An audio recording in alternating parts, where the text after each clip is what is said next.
other shows we have for you to enjoy at myclassicradio.net. The Avengers was most certainly not a household name in South Africa prior to the radio series. With no national television service until 1976, the mechanism simply was not present in the country to show television programs to mass audiences. While many other countries reveled in the filmed adventures of John Steed and company, South Africa was not equipped to join in the fun. The series took Britain by storm and made a major impression in the American markets, being that greatest of rarities, a British series given a network transmission slot. However, as a filmed series, rather than a videotaped one, The Avengers was able to gain a modicum of exposure in South Africa through film rentals. Come and listen at myclassicradio.net. They say you have 3 names. The one you inherit from your family, the one your parents gave you, and the one you make for yourself. So create the brand of you. Find the job you've always dreamed of and make it yours by going to Irish Jobs, Ireland's online recruitment platform. Take control of your career. Visit irishjobs.ie and move up to the next level you. Irish Jobs. Make a name for yourself.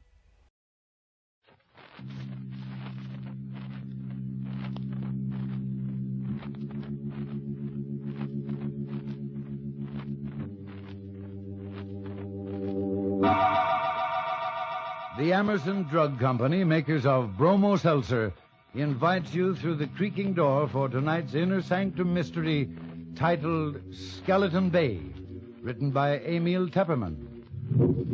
Bromo Seltzer reminds you to... Fight heavy 3 ways. Bromo Seltzer, Bromo Seltzer, Bromo Seltzer, Bromo Seltzer, Bromo.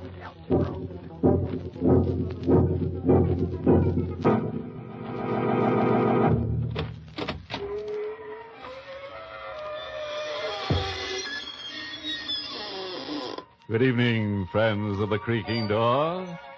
This is your host to welcome you into the inner sanctum. Come on in. Come on in and join the fun. We're having a game of corpse and robbers, and we can't find a soul for the corpse. Of course, we could say the magic words, abracadabra, but we don't want any of that low crowd from the morgue. Want to come in and play dead for a while? You'll die laughing.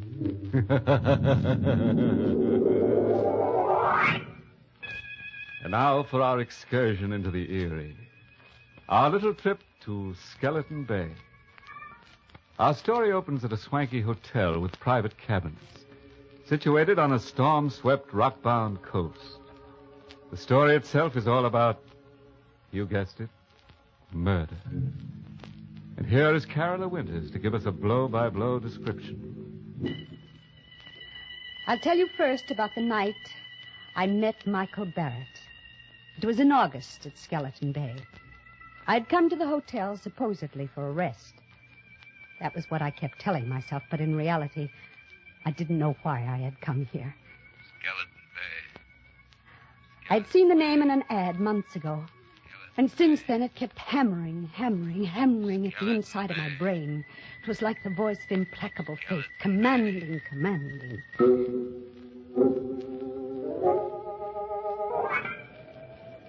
Because I didn't like crowds, the hotel manager had given me a cabin near the beach, all to myself. It was the middle of the night, but I couldn't sleep. The wind came in from the ocean, howling like a hungry beast across the shoals. And the pounding of the surf mingled with the angry, baffled growl of the sea. I sat at the window in the dark, staring out at the beach. I was restless, excited. It was then that I saw the signal. It was just a winking little light a few yards away on the beach. Someone was blinking a flashlight, on and off, on and off. I was able to make out the figure of a man in boots and a leather jacket. He was signaling toward the hotel. But to whom? I had the answer in a moment. A man moved past my window, going down toward the light. He had his collar turned up against the wind and his hat brim pulled low. But I knew who it was. Mr. Field, a small, furtive man who had come up on the train with me. The two men met. Barely a stone's throw away from my window, I could hardly see them huddled closely together. This was excitement, mystery, intrigue. The stimulation I wanted and needed. I had to know what was going on. I threw on a raincoat and opened the cabin door. The wind swept my hair in a streamer, and a salt spray stung my face as I hurried down to the beach. My blood began to race and my heart to pound, for those two men were not engaged in any conference. They were locked in struggle. It was a deadly, silent struggle with only a grunt now and then. And I saw the flashing gleam of a knife, but I couldn't tell who had the weapon, the tall man in the leather jacket or the furtive Mr. Field. And then I saw the blade plunge home into the throat of the furtive Mr. Field. I felt a sudden surge of wild elation. This was murder. I had witnessed a murder. The tall man let the body of Mr. Field slide down to the sand. Then he looked up and saw me. He stood there with the bloody knife in his hand, and we looked at each other. Who are you? I'm Carol Winter. I have this cabin here, number 5. You saw me kill him? Yes, I saw you. What are you going to do about it? I'm going to help you dispose of the body. He told me his name was Michael Barrett. He lived on the opposite side of the bay, in a house high up on the cliff. It won't be so easy to get rid of the body. If I had the boat, I could take him out and drop him over, but it's too rough tonight. If there was some place to hide him for a day, I could come across in the boat tomorrow night. You can hide him in the closet in my cabin. Nobody will look there.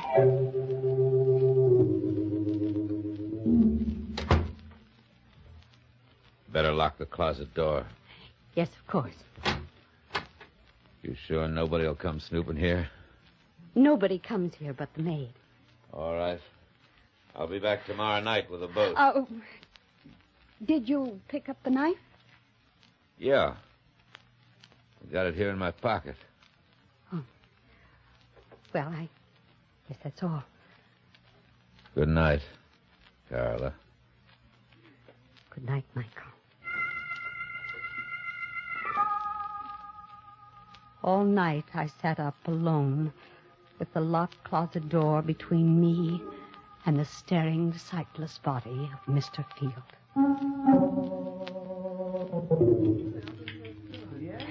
At breakfast the next morning, they had already discovered the disappearance of Mr. Field. Yes, and the maid says his bed wasn't slept in at all. I think he could have committed suicide in the ocean. Well, he was such a sneaky little man. Of course, he may just have gone for an all-night hike, but in such weather, I hurried through my breakfast, listening to the gossip all around me. Now, in broad daylight, I could hardly believe that the thing had really happened last night. And you know, the hotel manager thinks it might be murder. I heard him phoning for the police.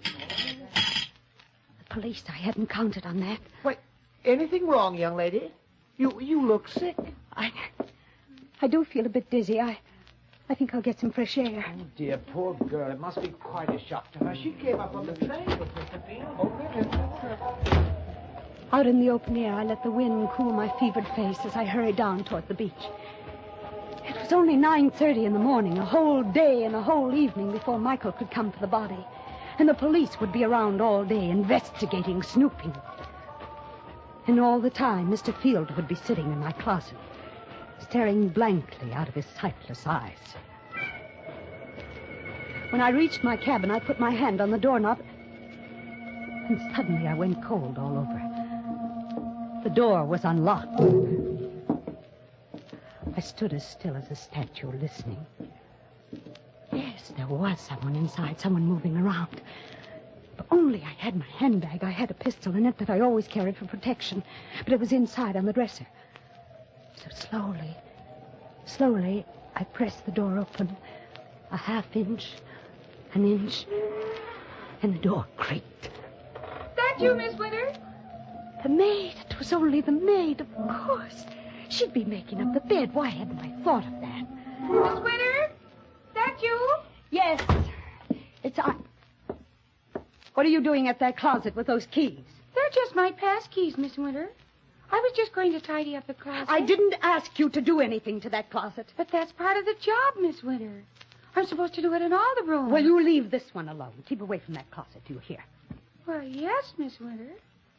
I was only trying to help. When I want your help, I'll ask for it. Now, please leave at once. Just as you say, Miss Winter. I'm sorry if I did anything wrong. Did she suspect anything? I hadn't liked her tone. Why had I been so sharp with her? Now she'd surely think there was something in the closet. Something she shouldn't see. At lunchtime, I didn't want to leave the cabin. I sat at the window, and I could almost feel the sightless eyes of Mr. Field staring at me through the closet door. Someone at the door. Oh. Just a minute. Miss Winter? Miss Carla Winter? Yes, I'm Miss Winter. Oh, I'm sorry to trouble you, Miss Winter. I'm Detective Sergeant Smith from headquarters. May I come in for a moment? Yes, please do. What can I do for you, Sergeant Smith? We're out here investigating this Mr. Field business. He hasn't turned up yet. Oh, well, I'm sure he will in time. Well, I wish I could be so sure, Miss Winter. What do you mean? We've gone through his room, found some mighty queer things. Queer things? Seems this Mr. Field was in some sort of racket. There's a good chance he may have been murdered. You don't say. Yeah. I understand you came up on the train with him. Yes, that's true. Did you have any conversation with him on the train? No, none at all. You're the Carla Winter who writes the mystery novels, aren't you? The same. Well, I've read every one of them. They're darn good, Miss Winter. Thank you. You think you'll get a plot out of this? I mean, Mr. Field? Oh, well, I can't tell yet.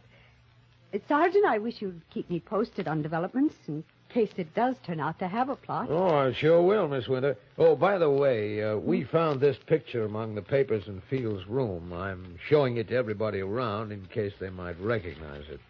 It's an old newspaper item, 10 years old. Can't figure out why he was carrying it around. It's about a guy named Wycliffe that's wanted for murder. Yeah, take a look at him.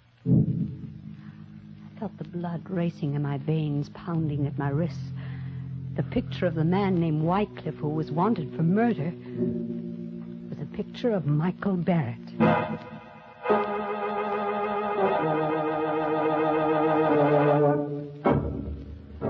Bromo Seltzer, famous for fast headache help, is bringing you Inner Sanctum. Bromo Seltzer, Bromo Seltzer, Bromo Seltzer, Bromo Seltzer, Bromo Seltzer, Bromo Seltzer, Bromo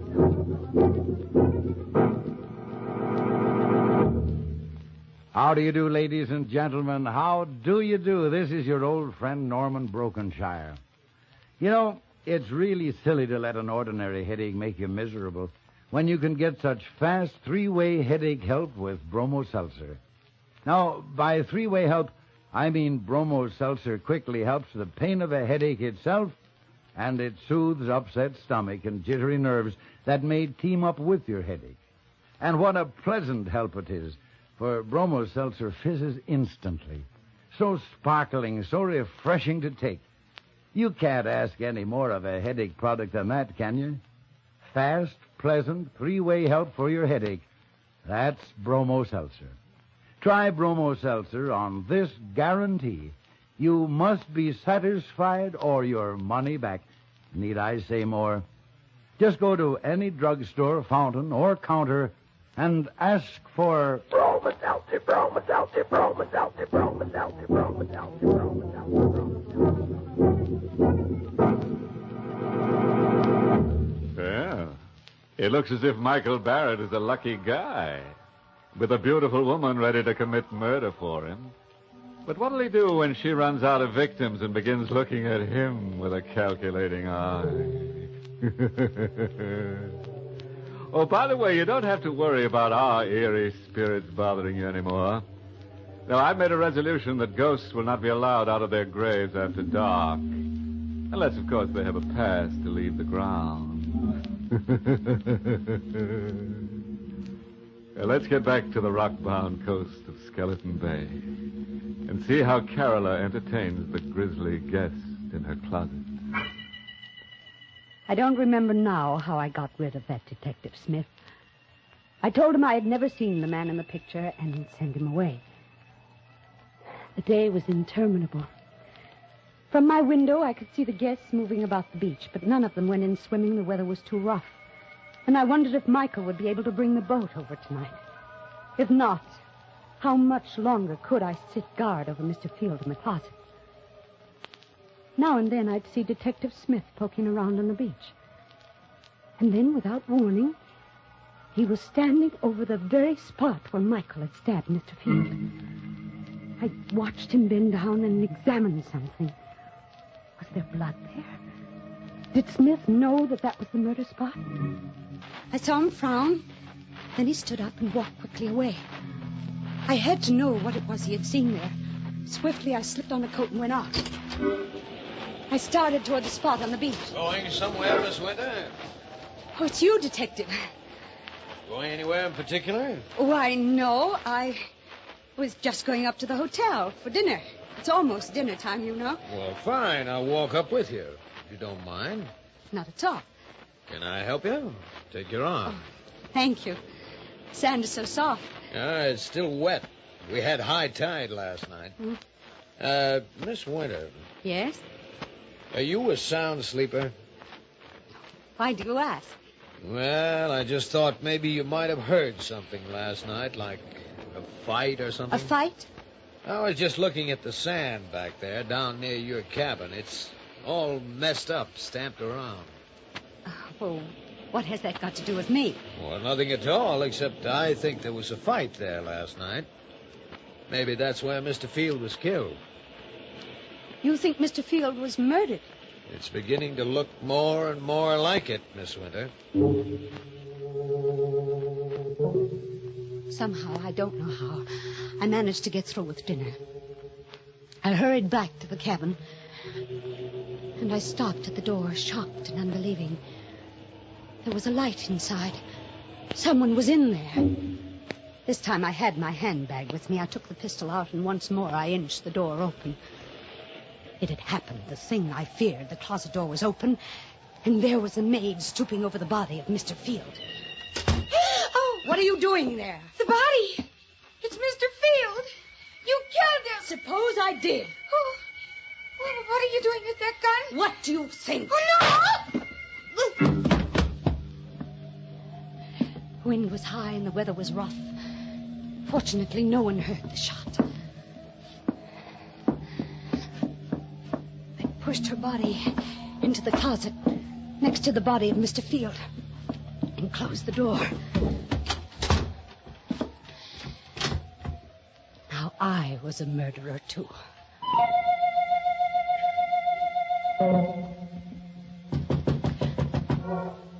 Who is it?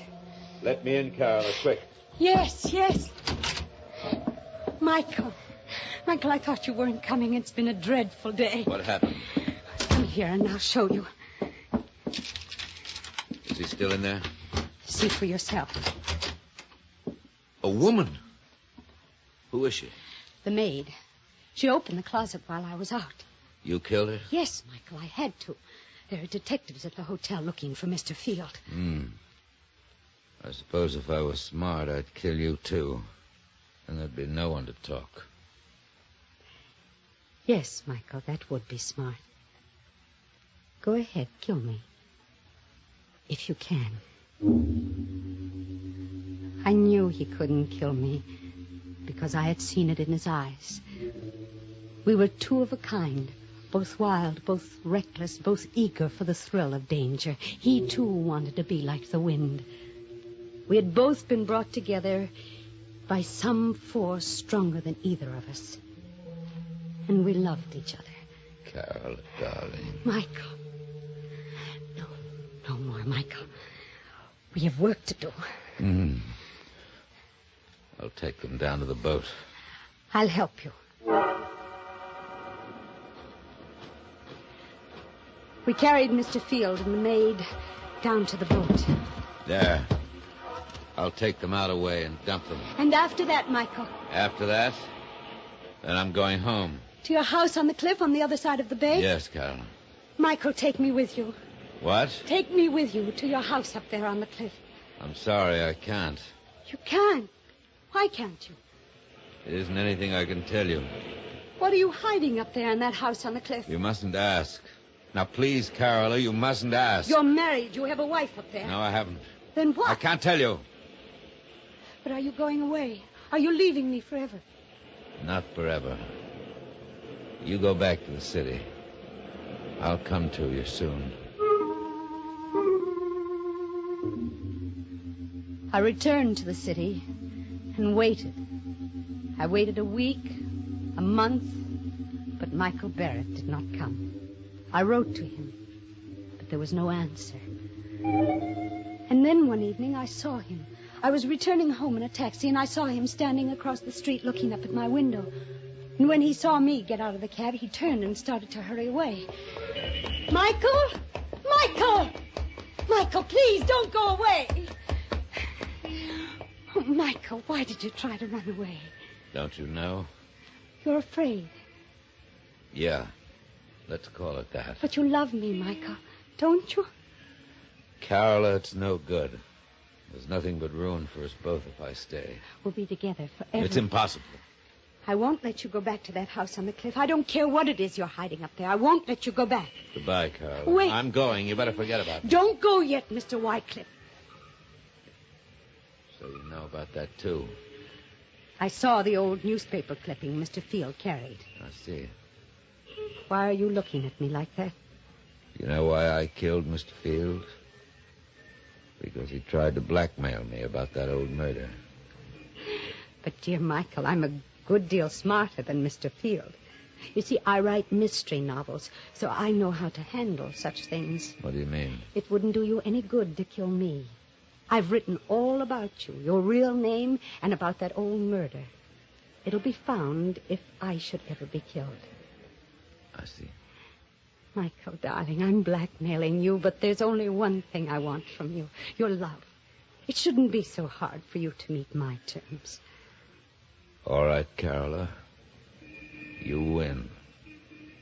We'll be married tomorrow.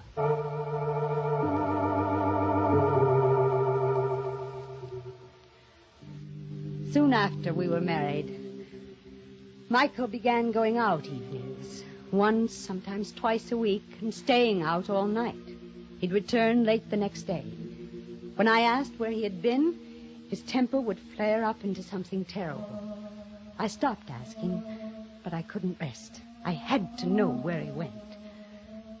One evening, I followed him. He boarded a train for Skeleton Bay.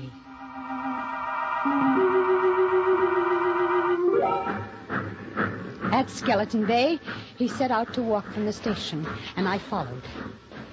It was no longer summer. The trees were bare and the night was forbidding. I kept behind him when he skirted the bay to the narrow road which led up toward his house high on the cliff. It was a small stone house. The wind whistled around it and against it and above it. I stole to one of the windows. It was barred like a prison. Carefully, I raised my head above the sill and peered into a lighted room. Michael was there with a woman. For the first time in my life, I knew the meaning of frustration and jealousy. Michael had told me he wasn't married. But this woman, I had helped him to do murder. I had killed for him. I had lied to that detective for him. And all the while, this was the secret he had been keeping from me. I opened my handbag and took out the pistol. I looked into the room again. The woman was alone now. Michael was gone. So you came up after all. Michael, you sneaked out. You knew I was here.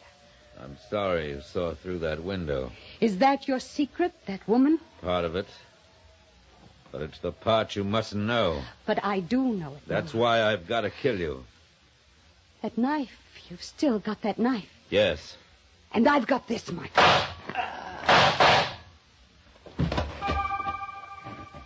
He fell at my feet, and I looked down and watched him die. And now I knew why I had really come to Skeleton Bay that first day. It was for this.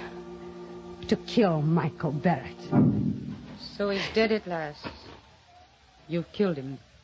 You... The woman in that house, you saw me kill him. Yes, I saw you.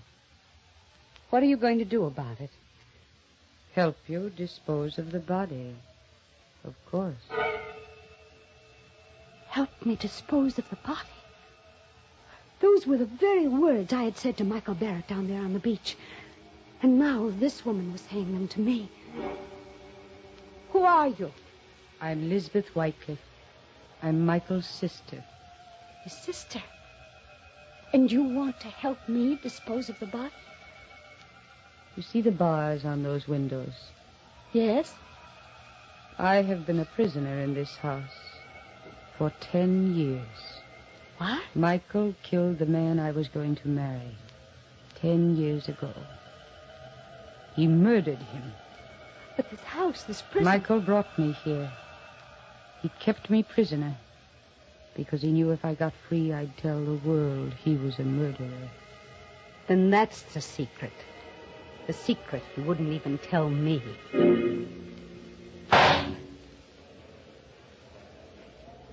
I shot her. Yes, I killed her, too. There outside the house. And she fell beside Michael. And I rolled both bodies over the cliff, down into the sea.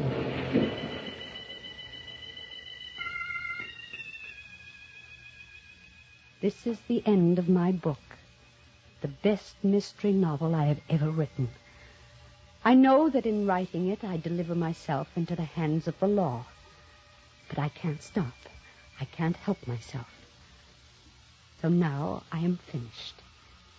I will mail it to my publisher and wait for Detective Sergeant Smith to come and get me.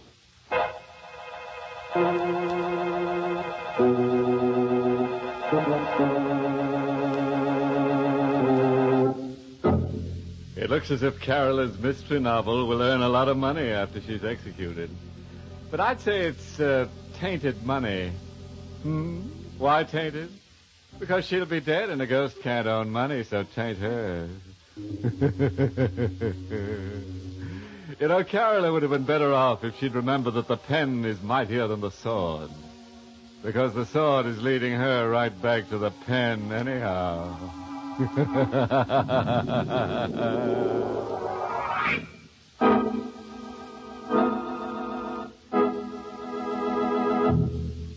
You know, today just about everything depends on speed. Now you take headache products. Bromo Seltzer is famous for giving speedy relief from headaches. But that's not all. Bromo Seltzer gives you three-way headache help. First, it quickly fights the pain of a headache itself. Then it soothes the upset stomach and jumpy nerves that may come with a headache. And Bromo Seltzer is even fast to fix. Just put a teaspoonful in a glass, add water, watch how it fizzes in a split second. So sparkling and refreshing to take. So fast in helping your headache all three ways. But don't just take my word for it, neighbors. Next time you get a headache, try Bromo Seltzer yourself. You'll find where others fail, Bromo Seltzer works. Caution, use only as directed, and of course, if a headache persists or recurs, see your doctor. Get a bottle of Bromo Seltzer for home use and keep another bottle where you work. It's on sale at all drugstores. Fight headache 3 ways. Bromo Seltzer, Bromo Seltzer, Bromo Seltzer, Bromo Seltzer.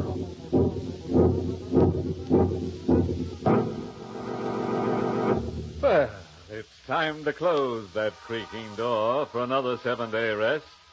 Until next week at this time, when Bromo Seltzer brings you another Inner Sanctum mystery. In tonight's story, Charlotte Holland played Carola, with Martin Gable as Michael. The music was by Lou White, and the entire production was directed by Hyman Brown. By the way, this month's Inner Sanctum mystery novel is The End Is Known by Jeffrey Hall. Next week, we're pinning up a fearful portrait called The Deadly Face. It's all about a curious character who has the picture of death painted all over his puss. So if you're around this time next week when we hang him up in our gallery, you'll hear how he tries to frame a couple of folks in pine. Until next Monday, then. Good night. Pleasant dreams.